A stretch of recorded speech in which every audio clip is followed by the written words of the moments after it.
உன்னை நான் வளப்பா எடுத்தேன், வளர்த்தேன். உன்னை படிக்க வச்சு எங்க பொண்ணாதான் நான் வளர்த்தேன். ஒரு நாள் கூட உன்னை அடிச்சது கிடையாது, தொட்டது கிடையாது. சாப்பிட்ட தட்ட கூட நீ இப்படி எடுத்து வைக்க மாட்டே. அப்படித்தான் நான் உன்னை வளர்த்தேன். கஷ்டப்பட்டு உனக்கு பிடிச்சதெல்லாம் நான் வாங்கி குடுத்துருக்கேன் அப்படின்னு எங்க அப்பா சொல்லுவாங்க. என்னதான் அவங்க பெத்தவங்களுக்கு ஈடுபாடு தான் என்ன வளர்த்தாங்க. நான் அவங்கள குறை சொல்ல முடியாது. நான் தான் தப்பு பண்ணி வெளியே வந்தேன். அவங்களால அமுச்சு விடல. அப்படி இருக்கும்போது அன்பு கிட்ட வந்தோடனே அன்பர்ஸ் கூட இருக்கும்போது லைஃப் நல்லாதான் இருந்துச்சு, நல்லா போச்சு.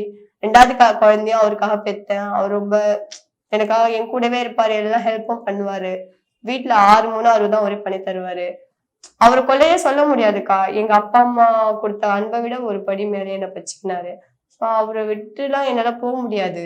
அவ்வளவு அசால்ட்லாம் சண்டை போட்டாரு எங்களுக்குள்ள. அது சண்டை வந்துச்சுதான். பிரிகிற அளவுக்குலாம் நாங்க போல. டிவோர்ஸ் கேட்கிற அளவுக்குலாம் நாங்க போல. சண்டை இருக்கு. அந்த இடத்துல பாசமும் இருக்குன்றது 2 பேருமே நாங்க காட்டிக்கல. ஆனா அவனுக்காக கண்ணீர் விடாத நாளே கிடையாது இப்போ. இல்ல அவர் நினைச்சுதான் இருக்கு. அவர் கூட வாழல. பிரிஞ்சுதான் இருப்போம் இப்ப சண்டேல நாங்க. தம்பிக்கு மட்டும் போன் போட்டு என் பெரிய பையன் கிட்ட மட்டும் பேசுவாரு. பாப்பா கிட்டயும் பேசுவாரு.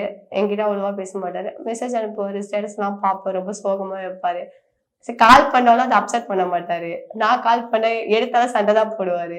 அதனால அதை விட்டுட்டேன். ஏன் 2 பேருக்குள்ள ஒரு பிரிவு வந்தது? அது அடிக்கடி வந்துட்டு தாங்க இருக்கு. எங்க மாமியார் எப்படி சொல்றது, அந்த புளியாந்தோப்புன்றது மோசமான ஏரியான்னு சொல்லுவாங்க. அப்படி இருக்கும்போது அந்த 4 ஆம்பளை புள்ளி பொம்பளை புள்ள மாதிரி வளர்த்துருக்காங்க. அங்க உள்ள போய் கேட்டாலே மலர் புள்ளைங்களா இருக்கிற இடமே தெரியாது அப்படின்னு தான் சொல்லுவாங்க.